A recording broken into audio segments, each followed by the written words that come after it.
நம்மீது பிறர் அக்கறை கொள்ளணும், நம்மீது பிறர் பாசத்தை காட்டணும், நம்மீது பிறர் கரிசனையை காட்டணும் என்று நினைத்தால் அது ஒரு சுயநலமாக மாறிவிடும். பொதுநலம் என்பது நாம் பிறருக்கு அதை காண்பிக்க வேண்டும். அதற்கு அந்த எண்ணம் நமக்கு வேண்டும். ஆண்டவர்கிட்ட கேட்போம். பிரியமானவர்களே, இரட்சகர் இயேசுவின் இன்ப நாமத்திலே உங்களை மனதார வாழ்த்துகிறேன். ஏசப்பா உங்களோடு இணைந்து இருப்பாராக. பிலிப்பியர் 4:10 இப்படி செய்ய எண்ணம் கொண்டிருந்தீர்கள்.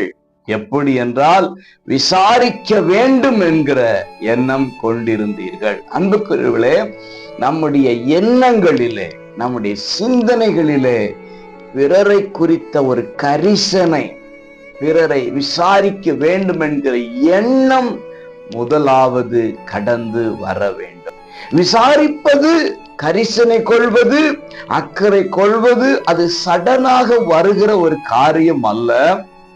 அதற்கு முன்பாக அந்த எண்ணம் நமக்குள்ளே இருக்க வேண்டும்.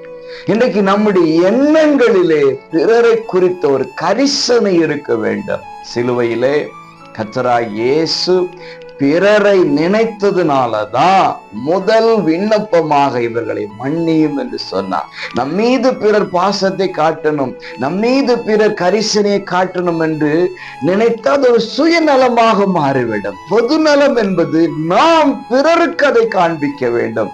அதற்கு அந்த எண்ணம் நமக்கு வேண்டும். ஏனென்றால் அவர் நம்மை விசாரிக்க நினைத்து கொண்டிருக்கிறார். அந்த எண்ணம் நமக்கு வந்துச்சுன்னா அவருடைய நினைவுகளில் இருக்கிற எண்ணம் நம்மை நோக்கி கடந்து வரும். பிறரை விசாரிக்கிற எண்ணத்தை கொண்டிருப்போம், அவரால் விசாரிக்கப்படுவோம். God bless you.